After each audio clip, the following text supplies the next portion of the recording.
and gentlemen, I'm here to discuss one of the most present threats in our modern world, Egyptian goddesses. Constantly flooding the Nile with blood and sending plagues of frog and boils and smiting their enemies with lightning, Egyptian goddesses are one of our main threats to world peace. I am, of course, ladies and gentlemen, joking. I'm here to talk about ISIS, but a different ISIS. I'm here to talk about the Islamic State of Iraq and the Levant, otherwise known as Daesh, the terrorist group that for 4 years now, ladies and gentlemen, 4 years, has terrorized the Middle East and the Levant and has tarnished the good name of peace-loving moderate Muslims everywhere. But recent events have called into question, is ISIS gone? Will peace finally be restored to the Middle East? The answer to that question, ladies and gentlemen, is yes and no. Is ISIS gone? Yes, and that shall be my first point. Militarily, it's been defeated, and economically, it's in ruin. But my next 3 points will address why it's not been gone for good.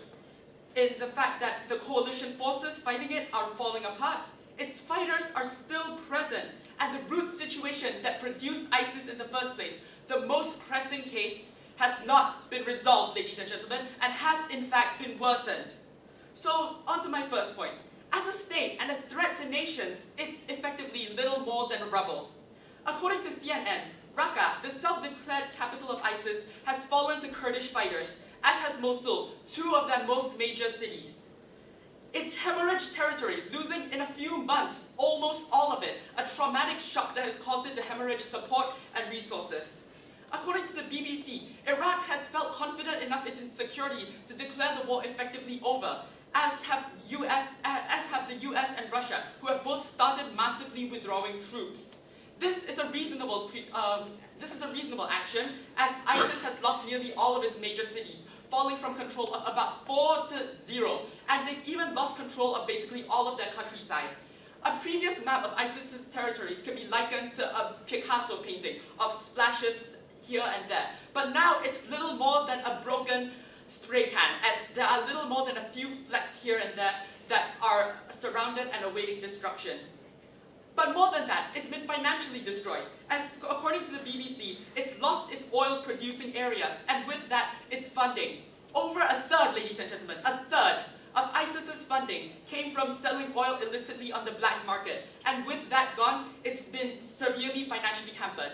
But that severe financial difficulty has been compounded into a financial catastrophe and financial demise by the fact that with its loss of territory, it's also lost the tax revenue that was the other 2/3 of it. And basically, it's lost the ability to effectively pay its fighters, maintain a bureaucracy, and have any semblance of a functional state.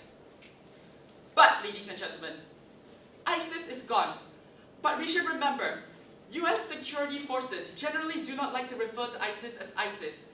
They refer to it as Daesh because it's more than a state. It's a terrorist group. And although ISIS as a state is little more than rubble, as a terrorist group, it will live on. And that brings me to my second point, that the coalition forces are falling apart. The fight against ISIS can be likened to World War II, a coalition of many disparate groups united against a monstrous, horrific foe.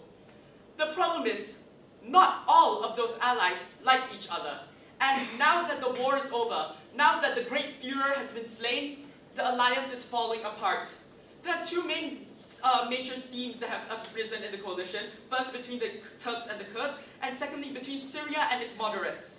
According to CNN, the Turkish government, in the ironically named Operation Olive Branch, has begun attacking Kurdish fighters everywhere because they see them as an extension of Kurdish terrorist groups that operate in Turkey. This, ladies and gentlemen, has allowed ISIS to rebuild in its border regions and has expanded their influence in their former territories, as it's mostly the Kurds who control most of the major cities that were once ISIS's strongholds. And in Syria, ladies and gentlemen, the Syrian government, headed by Assad, has stepped up operation against the moderates that it used to fight ISIS alongside, reaching a sort of d'entente.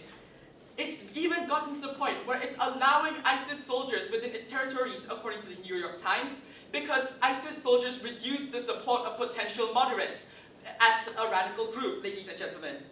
This, ladies and gentlemen, is not good. The Cold War is starting up.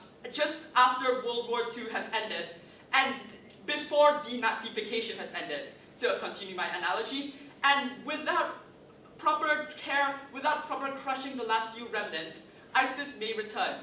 But more than that, it still has fighters in certain regions. According to the New York Times, the defeat at Raqqa was a severe blow to ISIS, but many fighters managed to escape the city and have gone into hiding. They formed guerrilla groups, and some of the foreign fighters have begun returning to their home countries to conduct terrorism. To quote the book Dune, fear is the mind killer, and in an event of terrorism, terror could prove a severe weapon to keep ISIS in the minds of everybody. But on to my last and most important point. The root situation, ladies and gentlemen, has not yet been resolved. We must not forget how ISIS formed. It formed from impoverished people with no hope, and there are more of those people after the fight than ever. From Syria alone, there are 5.5 million refugees and another 6.1 million displaced people. Poverty, displaced people, and destroyed infrastructure are rampant. This can be seen in the newly liberated city of Raqqa, where the once great stadium is little more than rubble. Houses are burnt out, and the infrastructure is little more than debris, ladies and gentlemen. ISIS formed from these circumstances. It formed from the ruins of the Iraq War, from displaced populations, from people with no hope and nothing to turn to but radicalization. In these circumstances, it can rise again. So to conclude, ladies and gentlemen, to quote Martin Luther King, the moral arc of the universe is long, but it bends towards justice. It has bent here, a little. But ladies and gentlemen, as the coalition forces fall apart, the fighters are still present, and the root situation remains unresolved, it may start to bend further away again. Thank you.